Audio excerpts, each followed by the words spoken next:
अस्सलाम वालेकुम जी, मैं नवीद रज़ा हूँ और इस वक्त छलावा की टीम के साथ मौजूद हूँ। ज़्यादा एक्साइटेड हैं हम लोग क्योंकि नॉर्मली हम ज़्यादातर सास बहू और प्यार मोहब्बत वाले ड्रामों में काम कर रहे होते हैं।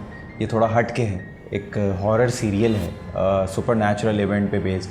तो आप ये देखेंगे तो आपको अच्छा लगेगा। आई एम श्योर आप लोग डरेंगे भी और खौफ भी आएगा। जिन लोगों का जो कमज़ोर दिल के मालिक हैं वो मैं उनको ये सजेस्ट करूँगा कि किसी को साथ बिठा के देखें।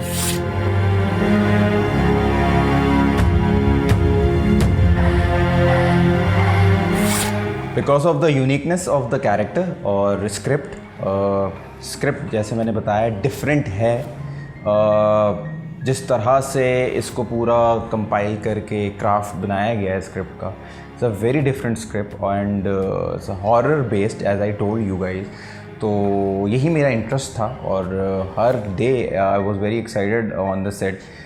जिस तरह से हम इसको चीज़ें कर रहे थे और चीज़ें हो रही थी, तो Chhalava is one of my projects I am looking forward to और मेरे दिल के बड़ा करीब है।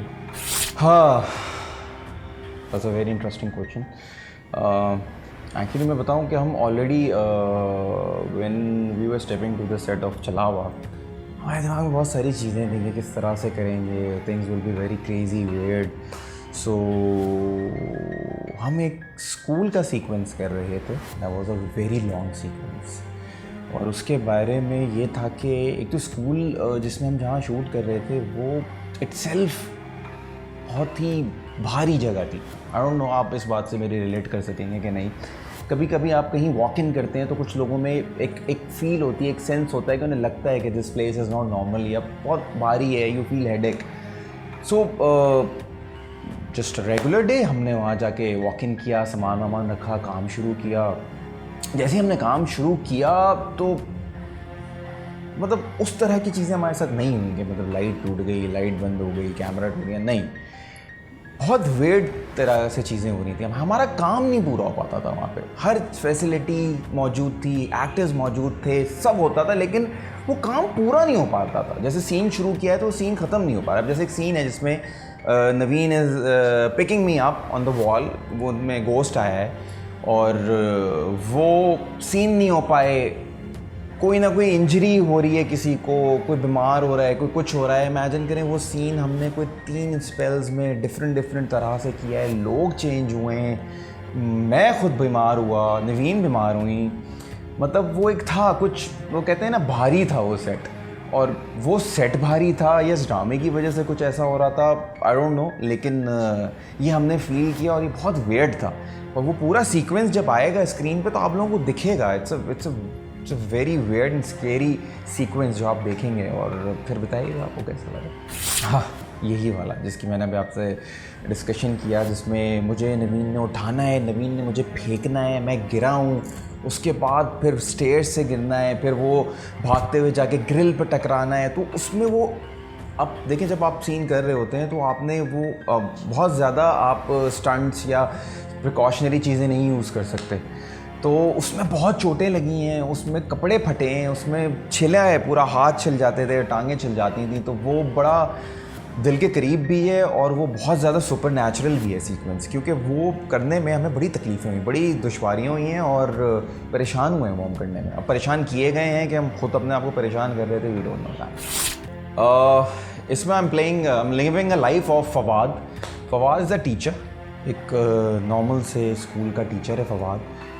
अपनी माँ के साथ रहता है, सादा आदमी है, सादी चीज़ें पसंद हैं, अपनी नॉर्मल सी एक ज़िंदगी गुजार रहा है, जहाँ फिर वो एक अपनी टीचर के साथ इन्वॉल्व होने लगता है, स्टार्टेड लाइकिंग हर। और उसके बाद क्या कॉम्प्लिकेशंस उसमें शुरू होती हैं, उस तरह से किस तरह से उसकी ज़िंदगी एक पूरा 360 टर्न लेती है। इसके लिए आपको ड्रामा देखना पड़ेगा। लेकिन फवाद को जीते हुए इस ड्रामे के स्क्रिप्ट में आई रियली इन्जॉयड, क्योंकि ये मेरी पर्सनैलिटी से बिल्कुल ही डिफरेंट है। बड़ा काम और समझदार तो मैं असली में भी हूँ, लेकिन समझदार वो भी बहुत ज़्यादा है। और एक टीचर है, तो टीचर का कैरेक्टर प्ले करने में बहुत मज़ा आया। आई वॉज़ वेरी एक्साइटेड क्योंकि मैं नवीन वकार के साथ काम करने लगा था। नवीन वकार का काम हम सब ने देखा है, मैं ह्यूज फ़ैन। हम सफ़र से I am following her work. और जिस बीजे भी अगर हम पीछे जाएँ तो उनके साथ स्क्रीन शेयर करने में, उनके साथ काम करने में I really enjoyed. She is a very hard working and very talented actress. और इसके अलावा अदनान भाई थे इसमें, अदनान भाई के साथ मेरा इंटरेक्शन रहा। नजफ़ बिलग्रामी एक बहुत अच्छे और बहुत टैलेंटेड डायरेक्टर हैं, तो उनके अंडर सुपरविजन में काम करने में बहुत मज़ा आया। तो ओवरऑल एक्सपीरियंस बहुत अच्छा था, अच्छा सेट था, अच्छे लोग थे, प्रोडक्शन बहुत अच्छी थी। ये ड्रामा आपने इसलिए देखना है क्योंकि एक रेगुलर जो फार्मूला चल रहे हैं हमारे टेलीविज़न पे, जो आप देख रहे होते हैं, मोहब्बत वाले सीरियल्स, सास बहू वाले सीरियल्स, जो अच्छे हैं अपनी अपनी जगहों पे, लेकिन ये एक हमें एज एन एक्टर डिफरेंट करने का मौका मिला है, तो आपको एक डिफरेंट देखने का मौका मिलेगा। इट्स अ हॉरर सीरियल, और लोगों को बड़ा सुनते ही फैसिनेट होना शुरू हो जाते हैं, इंटरेस्ट लेने लगते हैं कि यार क्या होगा, किस तरह से होगा, पाकिस्तान में बना है तो कैसे बना होगा। तो आप देखेंगे तो आपको पता चलेगा, तो ये देखना बहुत ज़रूरी है। छलावा तो जिसे कहते हैं दहला देने वाला, मेरे साथ 2 ज़िंदगी में वाक़यात हुए हैं ऐसे, जो मैं आज आप लोगों से शेयर करूँगा। एक ऐसा था कि जिसे लोग नॉर्मली हमारे यहाँ एक टर्म साइकोलॉजिकल वे में कही जाए तो कहते हैं स्लीप पैरालिसिस, लेकिन जो मैंने जिस तरह से उसको फ़ील किया वो एक नॉर्मल स्लीप पैरालिसिस नहीं होता था, क्योंकि कभी कभी मैं जाग रहा भी होता था, and I feel like somebody is sitting on me, और मैंने तो 2-4 दफ़ा वो चेहरा देखा है। इट वॉज अगली फेस, वेरी अगली फेस। तो वो एक ये मेरा एक्सपीरियंस था जो मैंने 6-8 महीने किया है।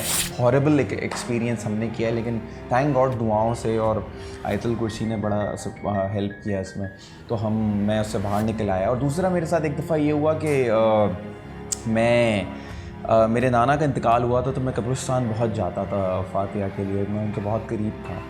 मैं जब कब्रिस्तान से वॉकआउट कर रहा था, मगरिब हो चुकी थी, कुछ 8 बजे का टाइम होगा, हम लेट गए थे। तो जब मैंने बाकायदा ये फील किया कि मेरे साथ कोई चल रहा है, जब चल रहा होता है तो आप फील करते हैं पैर रखने की जो एक आवाज़ होती है ना, बीइंग एन एक्टर आप बहुत सारी चीज़ें ऑब्जर्व कर रहे होते हैं। मैं चला, फिर मैंने एक पता नहीं, एक सर्टेन पॉइंट पे मैंने फैसला किया कि मैं मुड़ूंगा, और मैंने जिस स्पीड से मैं मुड़ा हूँ, तो बाकायदा मैंने एक अच्छा खासा ज़ईफ़ इंसान अपने पीछे एक शेडो में फील यूँ करके देखा है, और उसके बाद मैं जो भागा हूँ अपनी गाड़ी की तरफ गेट तक, तो मैं फिर गाड़ी पे ही जाके रुका हूँ, और 5-10 मिनट पे जब मैं अपने आप को संभाला है तो फिर मैं गाड़ी में बैठ के निकला हूँ। तो लेकिन बस वही होता है कि उस टाइम पे आप फ्रीज़ हो जाते हैं उस मोमेंट में। तो वो 3 चीज़ें हो गई ख़त्म, अब वक्त के साथ बस फेड आउट होती रहती हैं।